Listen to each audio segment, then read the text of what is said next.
Утренний туман над холмами восточного Огайо всегда рассеивался одинаково медленно, словно нехотя отдавая пастбище первым лучам солнца. На ферме семьи Стивенс этот час был особенным. Здесь не было привычной тишины уединенного поместья. Где-то у амбара нетерпеливо всхрапывали тяжеловозы, на насестах перекликались голосистые куры, а в тенистом вольере у старой яблони два спасенных енота, Бакстер и Пуговка, уже деловито полоскали в деревянной поилке блестящие камешки и кусочки яблок.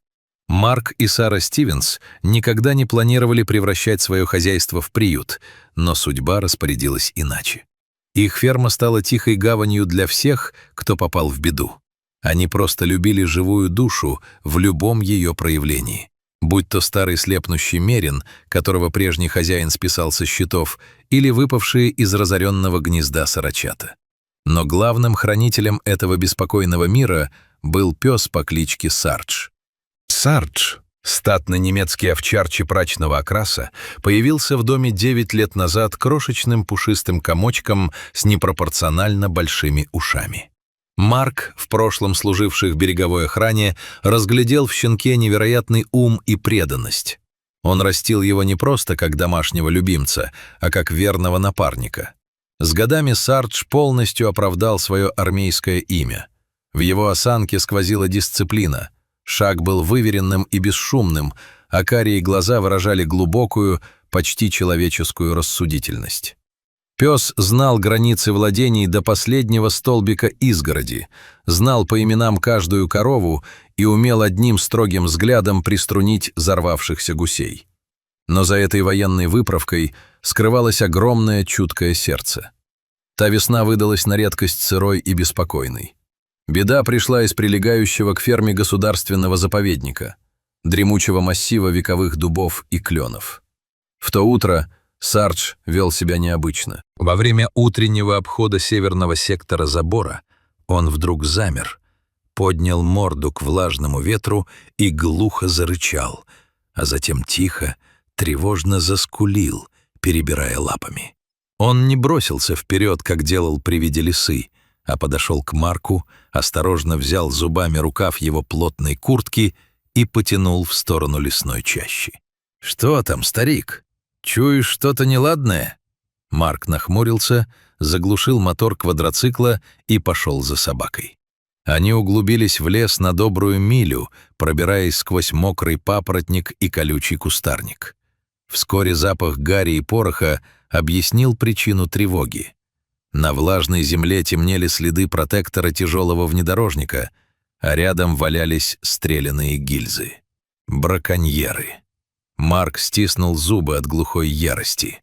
Они выследили взрослую олениху прямо на границе охраняемой зоны.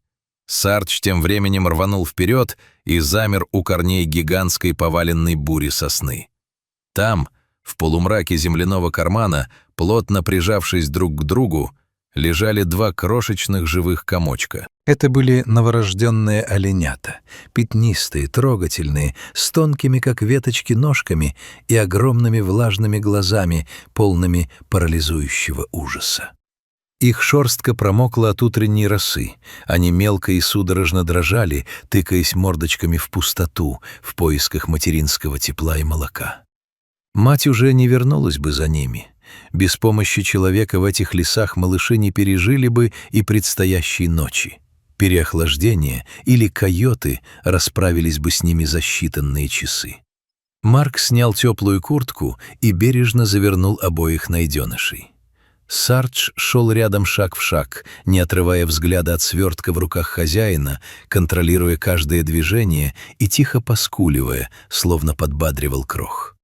Когда находку принесли на кухню, Сара ахнула, бросив кухонное полотенце. Дом мгновенно превратился в полевой госпиталь. Малышей устроили в большой плетеной корзине возле старой дровяной печи, обложив теплыми грелками и шерстяными пледами. Оленятам, брату и сестре, требовалось специальное козье молоко, витамины и круглосуточная забота. Первые 2 суток Марк и Сара почти не смыкали глаз. Каждые 3 часа оленят нужно было поить из бутылочки с тонкой соской, массировать их хрупкие животики и следить за температурой. Но самое удивительное произошло на 3-й день, когда порог гостиной неслышно переступил Сардж. Сара поначалу напряглась. В конце концов, в собаке крупной породы всегда дремлют древние охотничьи инстинкты. Но овчарка повела себя так, словно всю жизнь готовилась к этой встрече. Сардж медленно, на полусогнутых лапах приблизился к корзине. Его тяжелая голова опустилась на уровень края пледа. Он тихонько втянул носом воздух, знакомясь с незнакомым лесным запахом, а затем сделал то, от чего у Сары на глаза навернулись слезы. Пес высунул широкий теплый язык и принялся методично, бережно вылизывать мордочку олененка, смывая засохшие капли молока и согревая его своим дыханием. Олененок, которого назвали Бамби, сначала испуганно вжался в подстилку, но, почувствовав материнскую ласку и уверенное спокойствие взрослого зверя, протянул тонкую мордочку навстречу собачьему носу. Его сестренка Майя последовала примеру брата и уткнулась влажным носом прямо в густую шерсть на груди овчарки.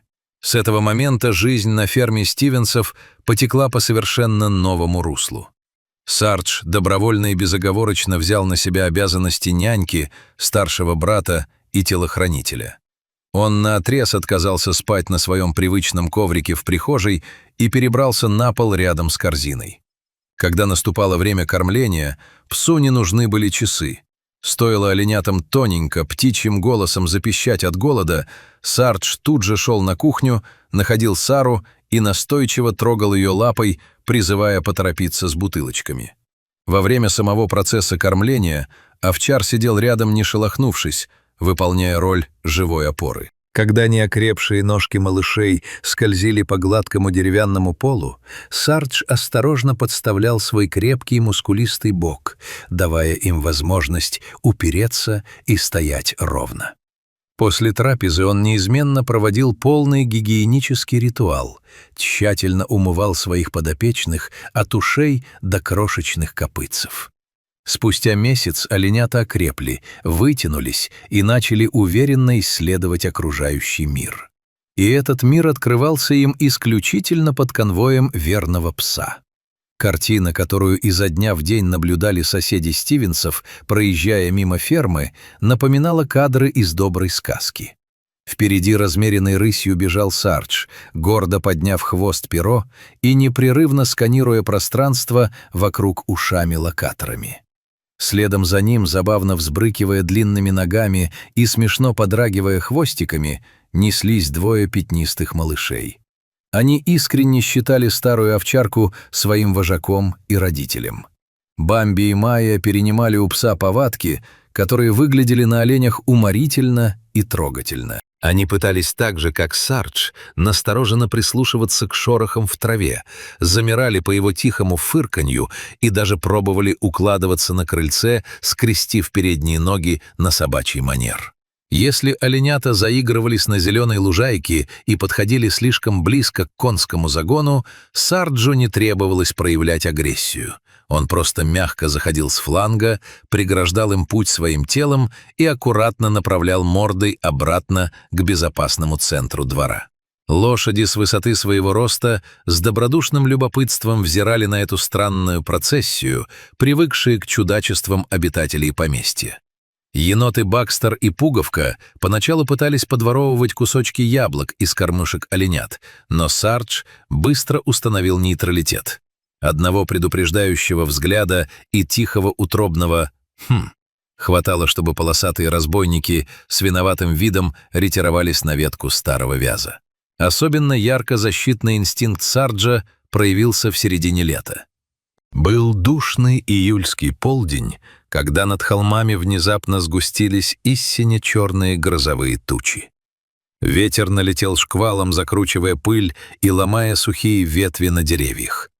Первый же раскат грома расколол небо с такой силой, что зазвенели стекла в доме. Перепуганные оленята, которые в этот момент паслись у яблоневого сада, в панике заметались по траве, не понимая, куда бежать от грохочущего неба. Марк выскочил на крыльцо, но Сардж среагировал быстрее.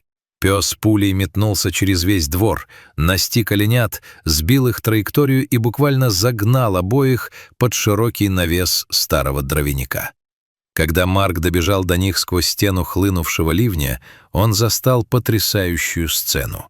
Сардж лежал на земляном полу, широко раскрыв передние лапы, а внутри этого живого защитного круга, намертво вжавшись в его теплую шерсть, сидели дрожащие оленята. Пес укрывал их от косых струй дождя собственным телом и негромко, успокаивающе поскуливал, пока буря не утихла. Прошло больше года. Бамби и Майя превратились в красивых, статных молодых оленей. Пятнистый детский наряд сменился благородной гладкой шерстью орехового оттенка. Бамби обзавелся первыми бархатистыми рожками, которыми он в шутку бодал дружелюбного пса. А Майя стала грациозной лесной красавицей. Формально они уже были взрослыми животными, способными выжить в дикой природе. Но ферма Стивенсов навсегда осталась их домом. Они уходили на рассвете в прилегающую дубраву пощипать свежие побеги, но к вечеру неизменно возвращались к ограде, где их всегда ждал верный страж. И каждый вечер повторялся один и тот же ритуал. На широкой дощатой веранде в плетеных креслах сидели Марк и Сара, держа в руках кружки с горячим чаем. У подножия ступеней, положив мудрую морду на вытянутые лапы, лежал посидевший на морде Сардж. А рядом с ним, прямо на мягкой траве газона, безмятежно дремали двое оленей, положив свои длинные шеи на спину старого пса. В такие минуты граница между диким и домашним, между хищником и травоядным стиралась окончательно. На этой маленькой точке планеты царил закон, который оказался сильнее зова предков и суровых правил дикой природы. Закон бескорыстной любви, благодарности и верности, для которых не имеет значения ни порода, ни вид.